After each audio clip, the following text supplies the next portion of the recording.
Hello and welcome, I'm Stu Lactator with Lord of the Rings The Third Age.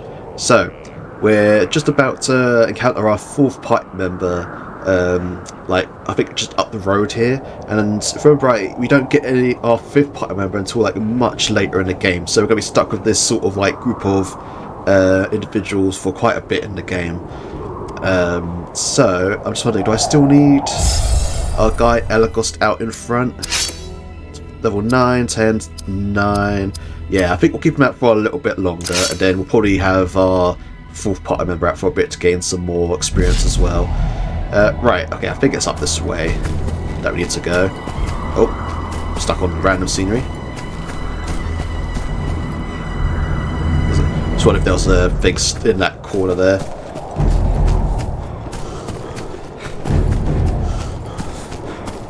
Oh, there's a shrine. I'm about to say it's going to be another encounter.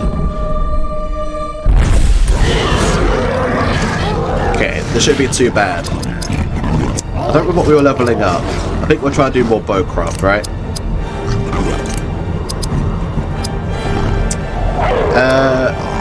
Let's just do Creature Bane.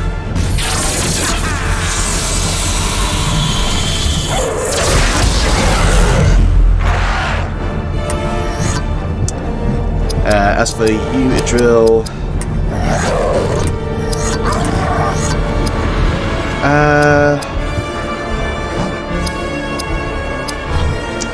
will this be enough to take out the chieftain? Yes, it will.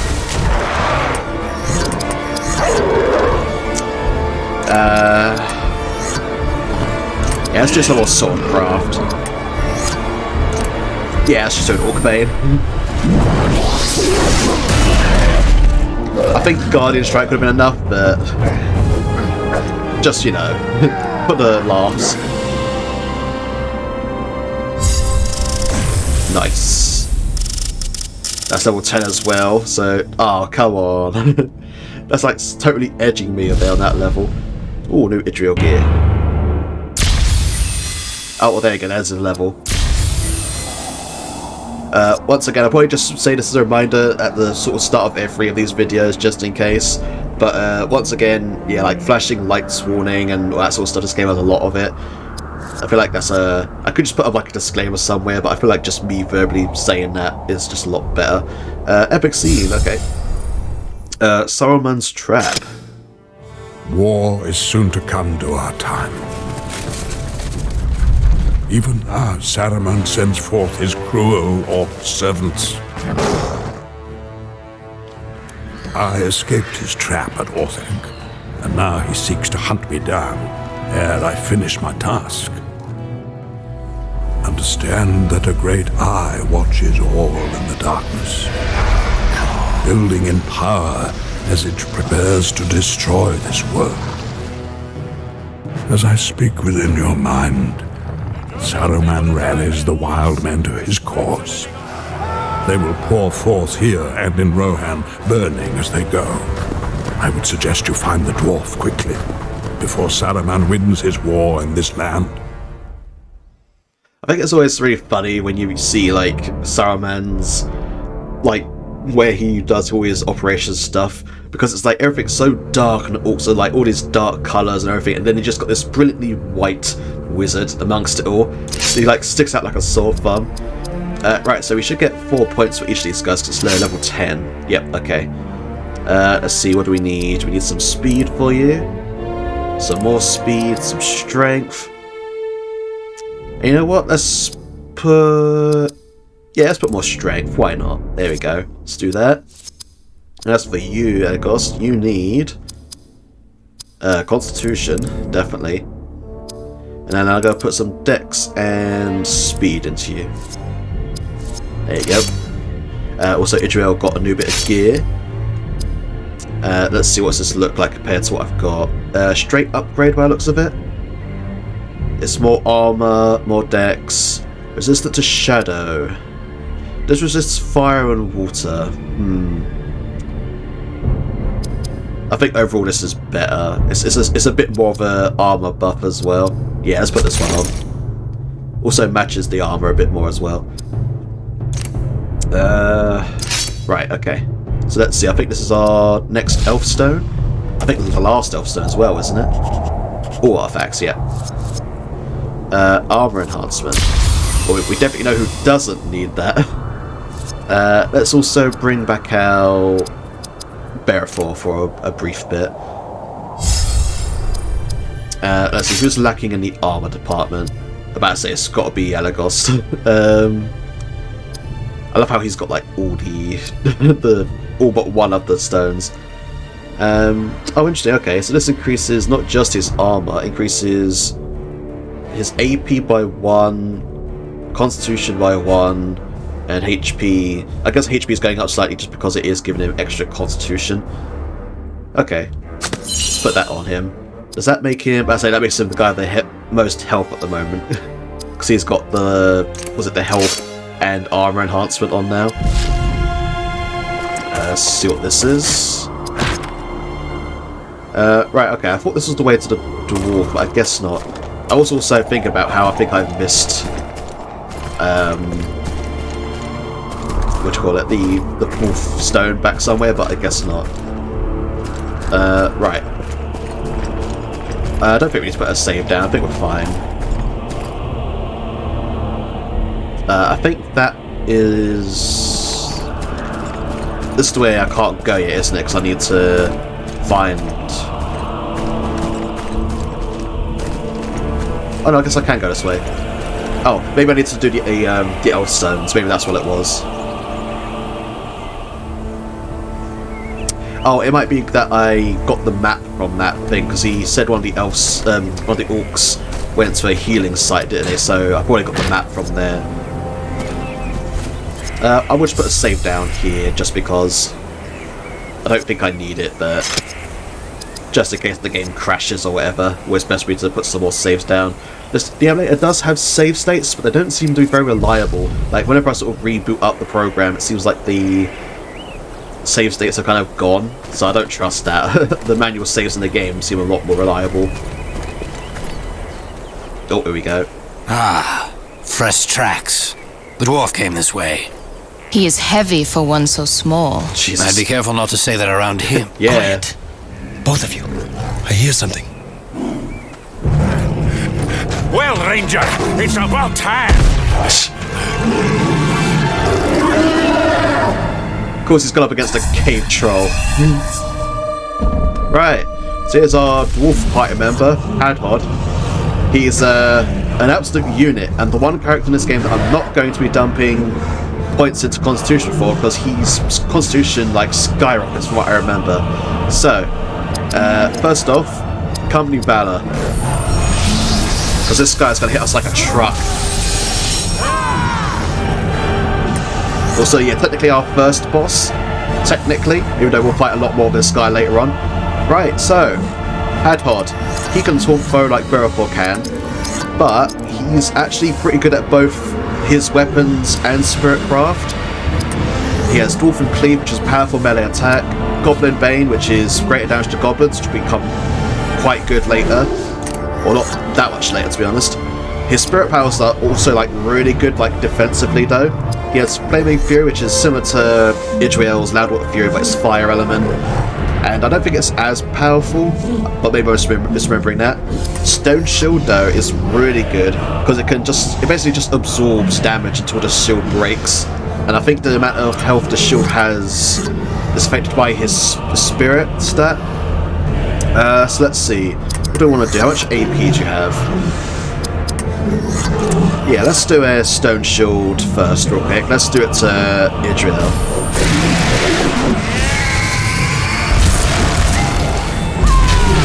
Such a cool animation as well. Oh, and there you go. Good timing. Yep, there you go. See, the Stone Shield absorbed all the damage from that. The only downside to it is that you don't know exactly how much health the shield has left, which is a bit of a shame. I guess you can sort of see that she's still glowing, so she still has the shield at the very least. Let's give you haste.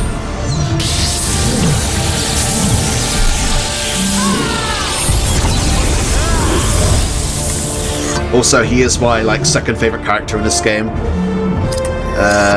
Right. Lowest armor value. Sure, let's do that. Also, I think his name was Red. Yeah, his name's Red. Cave Troll Rabble.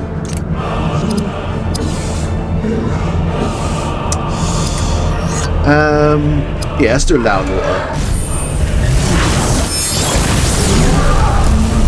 We are playing on easy dose, so even though he is like a boss, he shouldn't be too hard to kill, because it is the first act.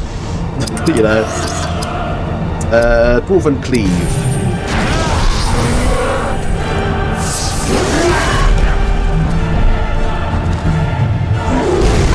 Oh, shield still holding.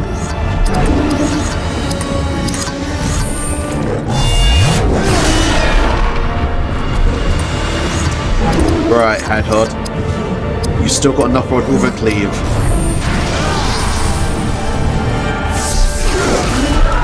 Right, what I might do is I might switch out...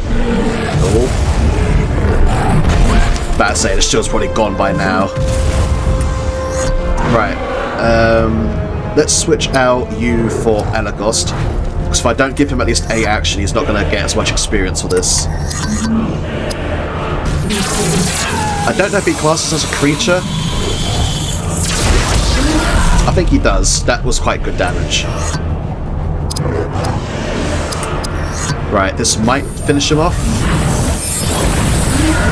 Yep, there we go. Last one, Idril with the finish. Right, okay. So there's a brief little introduction to Hadhod. He's both really good offensively and defensively. The only the main downside to him is that he's, I think, the slowest of the party members. Find Hadhod the Dwarf. That's quite a nice amount of experience for that. Switching characters. Press L1 to bring in off-screen characters during battle. Yeah, we just did that there. That's probably going to be a thing, yeah. The Dwarf.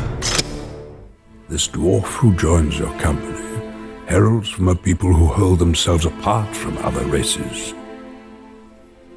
But they are a race that feels deeply, and when deciding upon trust, their friendship lasts many lifetimes.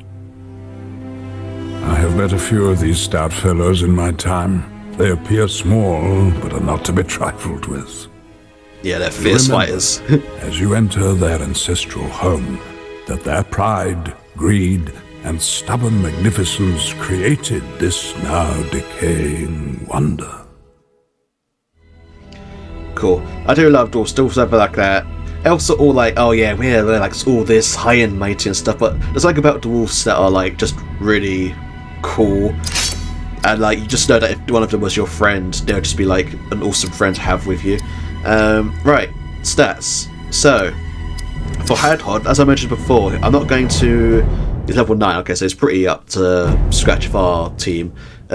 He's going to be the only character I'm not going to dump Constitution into, and as you can see, you can already see why. His Constitution is already higher than everyone else's, and I've not put a single point into it. So, yeah, that keeps... Even if I did try to focus putting points into Constitution, I would never actually end up putting points into it, because it would always just be his highest stat, and I would never do it. So what I'm going to do for Hadhod is I'm going to do Strength and Spirit, as well as Speed. Speed being the obvious one, because he is really slow, and even with me putting points to that, he is just going to stay slow. But also, he's a really good attacker, so Strength makes sense, and his Spirit powers are really good, and even his defensive ones are buffed by his Spirit stat. So it just makes sense that he gets a bit of both of these points, and as I'm not putting points to Constitution, it just frees up that extra third thing to put into like Spirit as well. It's going to be the only character that I focus both of them on, though. Other characters will probably will be only focused on like Strength or Spirit. But that's what you need right now. You need some of that Speed.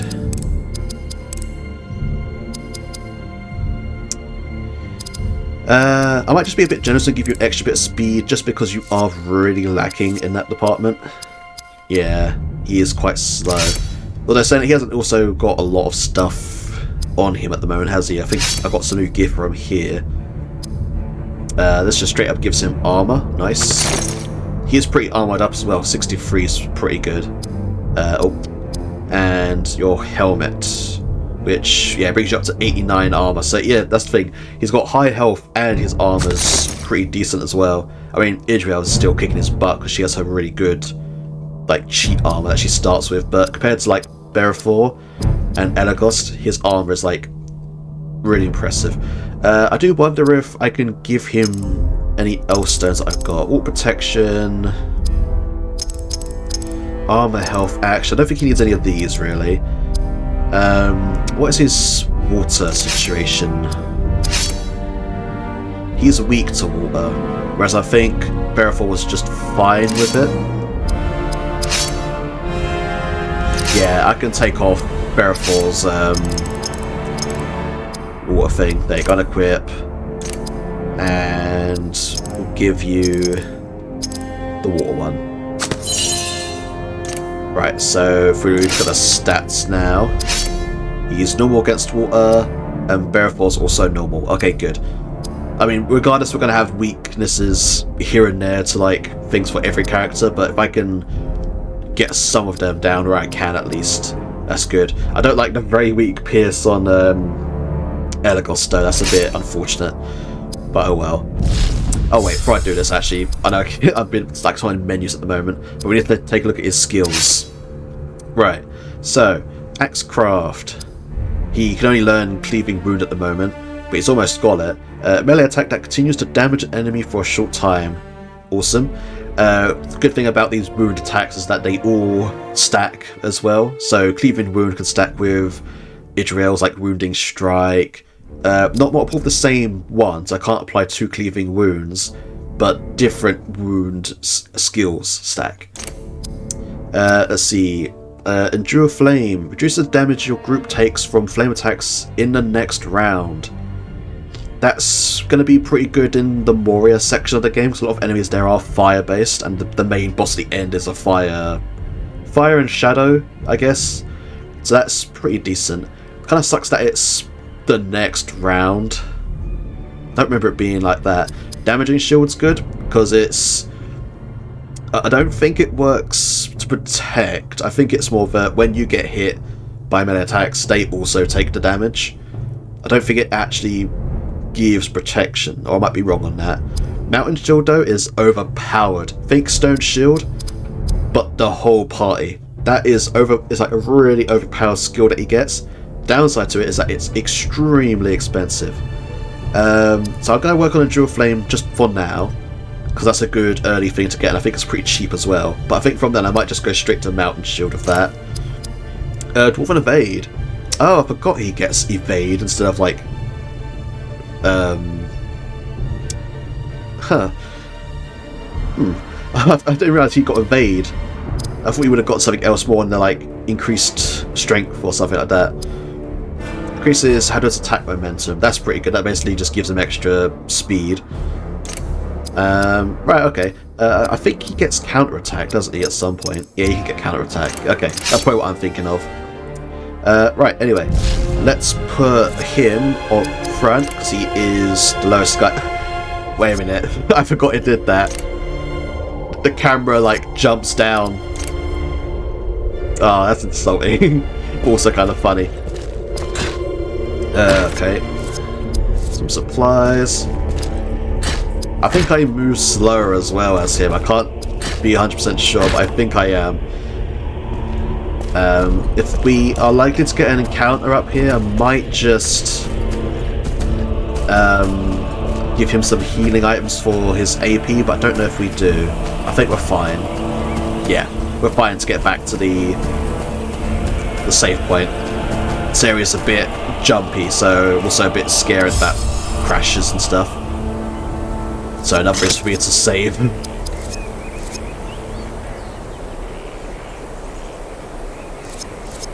Okay. Now then. The main thing now with having like more than 3 party members though is that now you have to manage do the game of managing when to and when not to put party members in and out of the fight. Because obviously if you don't put party members in the fight too much, you're only going to be getting 50% experience for a while. So yeah, got to figure out when the best time to put new guys in and out is. Oh right, I forgot we're like right here now, ain't we? Moria's like right up there. This is like the end of Act 1 already. Huh. I forgot we were basically like right there as soon as we got Hadhod. I also don't remember if I'm pronouncing his name right. I think I am. I'm about to say, imagine if that didn't trigger. Oh, that's a pretty good random encounter. Let's just take you out, because you are a bit scary.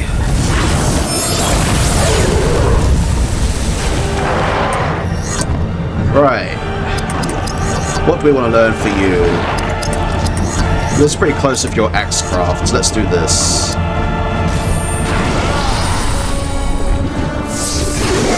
Ah, of course. Creature Bane. You.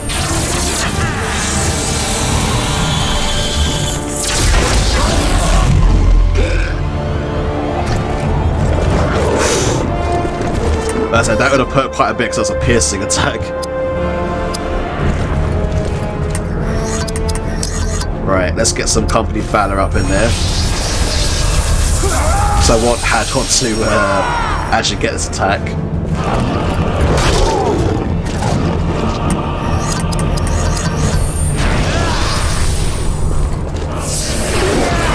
Nice, and a crit as well. So I think Hadhod has a really good passive ability, if I'm right, where when he's in perfect mode, which we are now, all his attacks are like critical hits. I think with his axe, I don't think spirit attacks do crits, but let me just see if I'm remembering that right.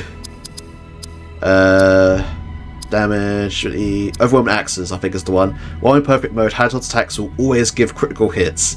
That's just so strong. I might either like have to just focus that one down. Improved chance of evade down, okay. Right, okay, let's keep going.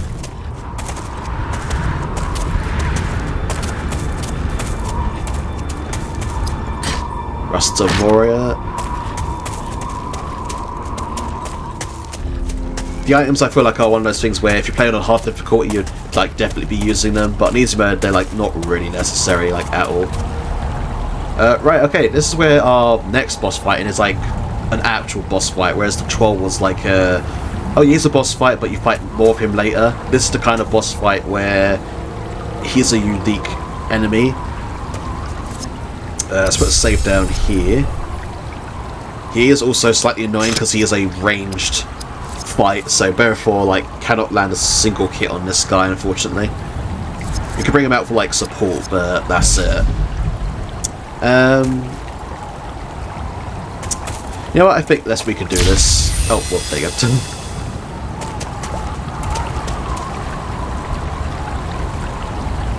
Yeah, so for anyone who's watched the films, you obviously know what boss is coming up.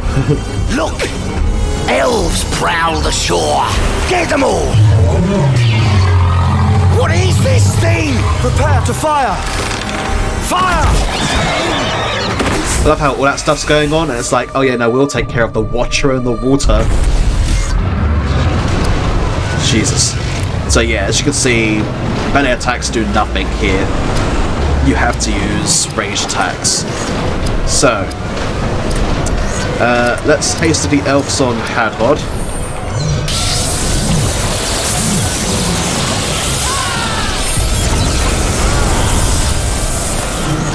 Right, as for you, I'm going to make you do... not necessary, but company valor, just so you get an action. I'm going to switch him out for Elagost. Because he just isn't really necessary in this fight. Oof. That hit hard. But again, I've not been leveling up, so it makes sense.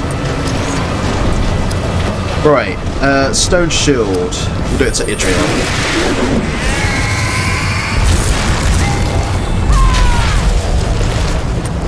Right, and then you need to go out for Elagost. Right, I'm pretty sure this guy classes as a creature, so Creature Bane will work, but I don't know if this counts for his attacks or not, but let's do this anyway, just in case.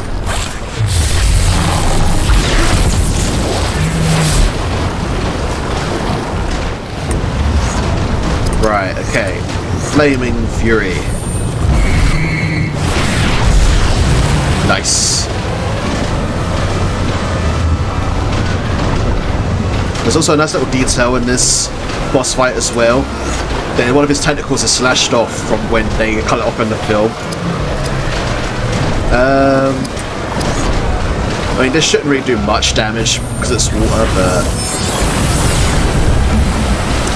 Oh, Drain Inspiration, nice. Okay. So that's his weaker attack. That or that... I guess that might have taken an effect from Piercing Might. Yeah, Creature Bane.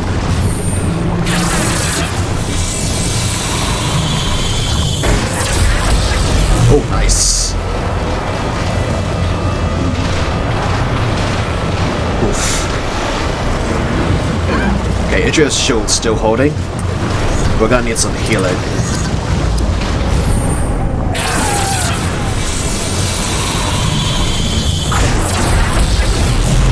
That arrow always seems like it goes like way too high up.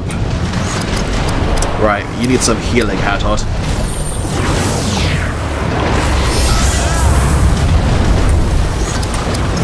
Ah, crap. Okay. In that case, I don't know if Lembas will do enough.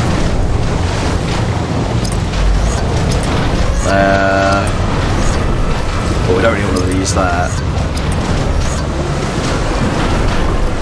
You know what, let's just do this. That's okay.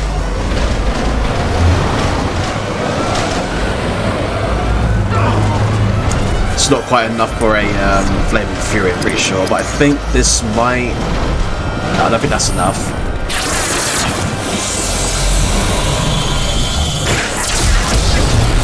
Yeah, I think we need a little bit more.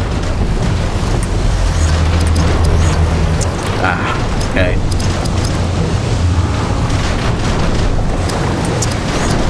We'll just give him a Lembas.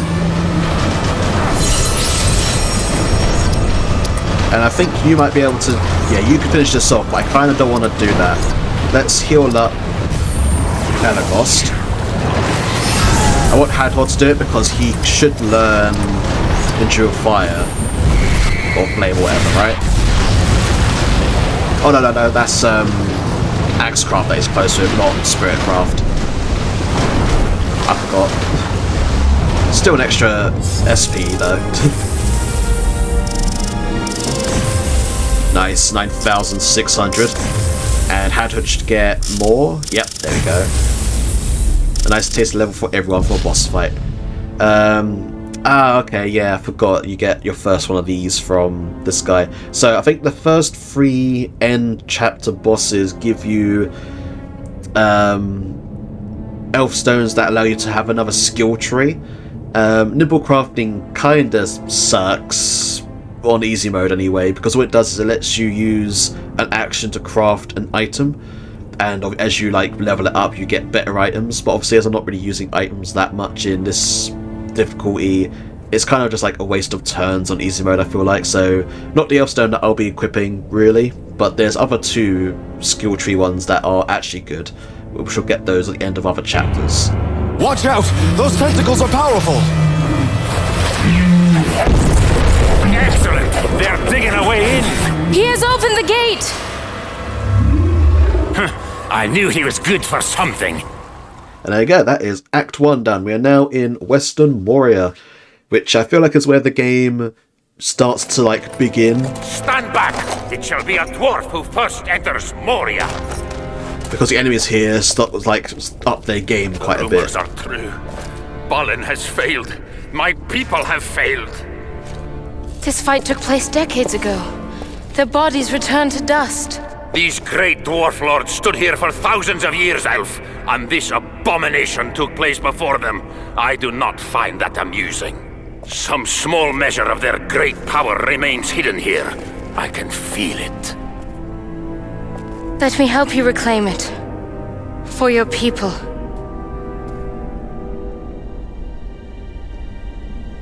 Nice little bit of sympathy from Idriod there.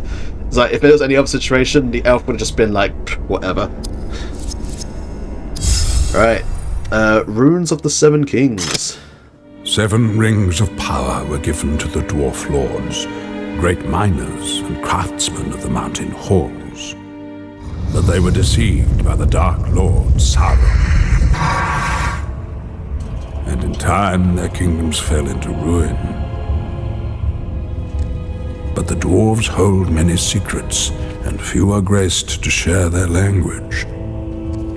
The secret runes of their ancient kings remain lost in these empty halls. It is your secret to find, my friend.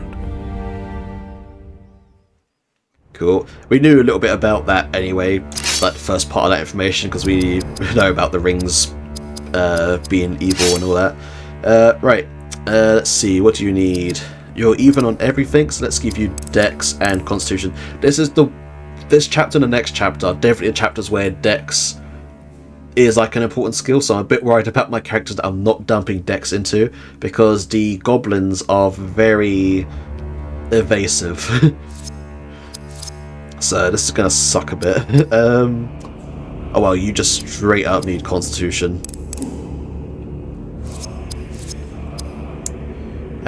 You need some strength, spirit. I'll give you more spirit. I feel like you need more AP on you. Your strength is really good at the moment.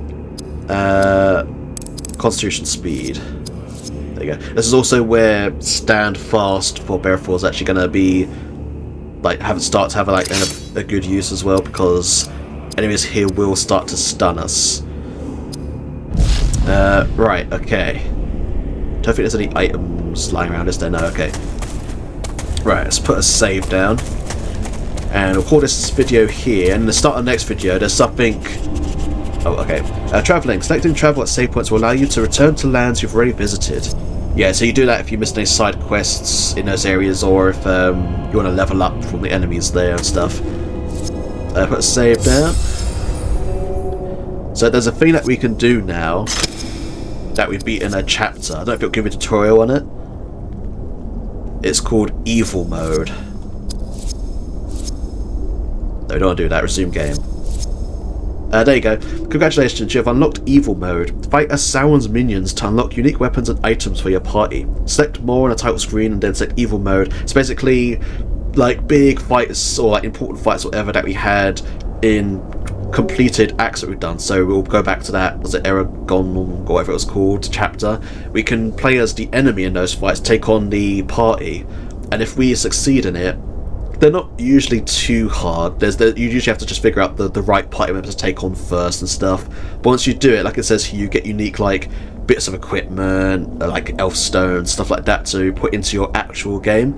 So it's not a necessary thing to do, but it does give you quite a bit of a jump, especially if you get like new swords and stuff. The swords you get in Evil Mode can be good, like better than the next like couple of swords you'd get in the playthrough.